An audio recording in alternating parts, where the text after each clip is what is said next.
for the folks, I think I met most of you, or everybody really. But for spelling it, in case somebody else has the files, first name is Casey, C-A-S-E-Y. Last is McNerney, M-C, capital N-E-R-T-H-N-E-Y. Spokesperson with the King County Prosecuting Attorney's Office. So what happened to them? So today, King County Prosecutors charged murder in the first degree with a deadly weapon enhancement. The case was referred to us late Sunday after prosecutors and police were in touch each day since this initial call out. What happens now that there's been that murder in the first degree charge is there's an arraignment on Thursday morning in the King County Courthouse where an initial plea is entered, and then the case moves forward from there. Talk to a little bit about the totality of the case. Obviously, you guys get the file from SPD.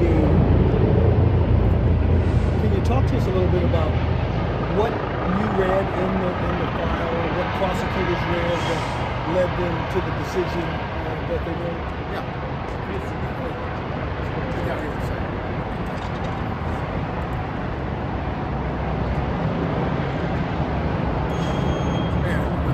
Raise the chords, huh? Just have to talk up. And that should be done in a second.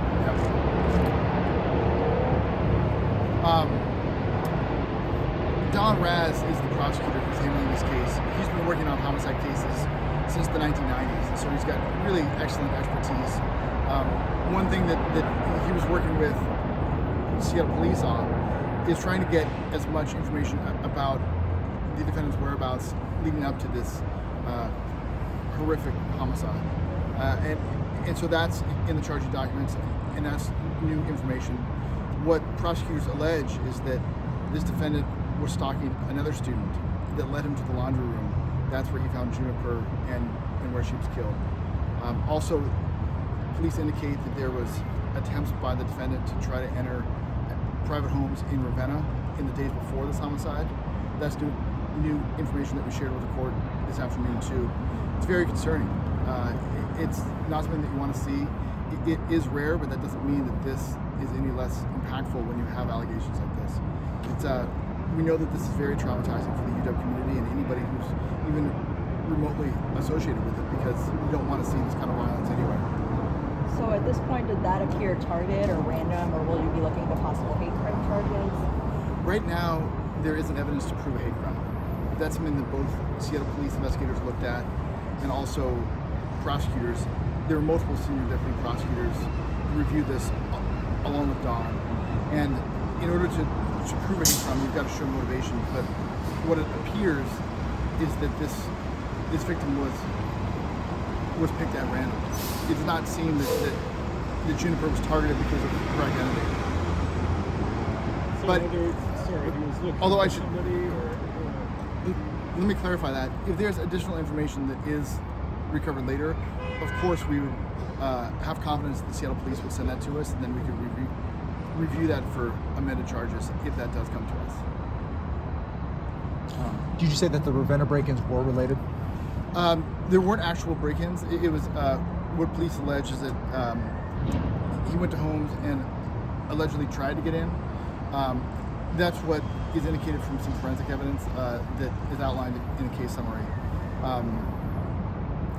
That I should probably leave the details to the court documents because I wouldn't want to say something that would throw out the case, but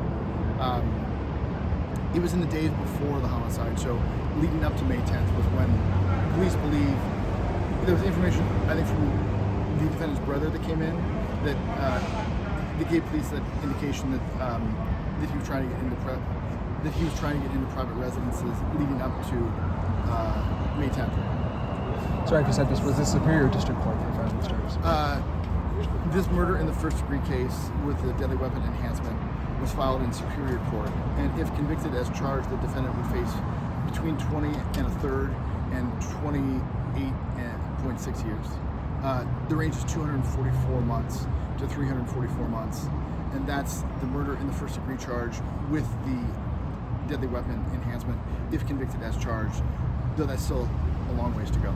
And as part of the investigation, have you been able to determine if there's any kind of mental condition existing? We haven't.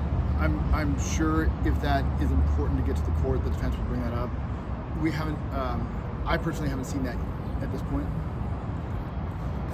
Yeah, no problem. In addition to the Ravenna incidences, are there any more evidence that County Prosecutors found any more attempts to break in at other UW residences specifically or around the UW community?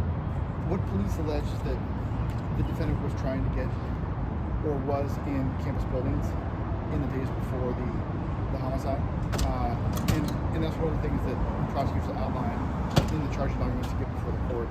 It's also part of why we ask for the bail to remain as high as it is at $10 million. And by other UW residences, do you mean like on-campus homes or just similar off-campus homes like I might have misspoken. Yeah, other campus buildings. So I'm not sure if they were residences or a residence or another building or multiple buildings. I would just go off of what's in the docs to be safe. But there was at least one other campus building that police say that he attempted to get into before the death of Juniper on the 10th. Thank you. Yeah. So is he looking at additional charges for those Ravenna cases, or just like, I don't even know if there's charges for home prowling?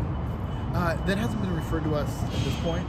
If police have the evidence to show an additional charge, I'm sure that they would send it to us, and if prosecutors get that, we'll look at that right away.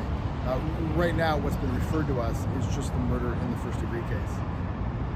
And so with any attempted burglary possibilities, or if later they determine a motive for a hate crime, police would send that to prosecutors, and I'm sure they would do that right away if they had that.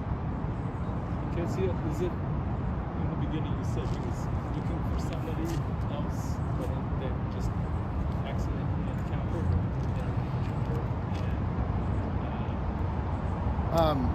I'm not sure if it was accidental, but what police allege is that the defendant was, the way that Don wrote it in the charging documents in the case summary, was that he was stalking someone else that led him to the laundry room in the UW housing building where this homicide occurred.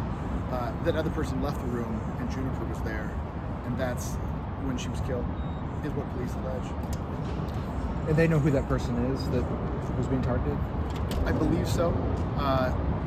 It's probably best to check with Detective Munoz on that from SPD. So the other person that left the room before he went in, or as he went in, that was the person who was targeted. Or we assume so. I believe so, yeah. There was another person who left the room who police alleged that the defendant followed into the residence that ultimately led him to the laundry room. You'll see it more in detail in the court documents, probably. But he was not allegedly Mr. Leahy's target. What's that? The person who led him into the room or led him into the building was not Mr. Leahy's target. As far as we know. It's best to probably go off the charging documents. Okay. Describe that. Yeah. Is there any possibility of a premeditation in addition to this? That's already filed. So it was filed as murder in the first degree with a deadly weapon enhancement. Some people think of murder in the first degree as having to have a very long plan for weeks or days, but what the law says is it's more than a moment, a point in time, and so that's why that, with the details of what homicide investigators found and the details that are outlined in the charging documents, that's why King County prosecutors believe that there's sufficient evidence to charge murder in the first degree. So from what you've read from the charging documents, had he ever had any contact with Juniper prior to this? I'm not aware of any. No. Is there any information available at this time to be released about the mechanism of the homicide? You mean the mechanism? You mean like the weapon? Yeah. I think that police believe it was a knife. It was a knife that was used in this. That's what led to the deadly weapon enhancement too. The details in the charging documents are pretty hard to read, and so it's important for us to get those before the court. It's also going to be very hard for, I'm sure, the family and anybody who loves Juniper, anybody who has any remote connection to the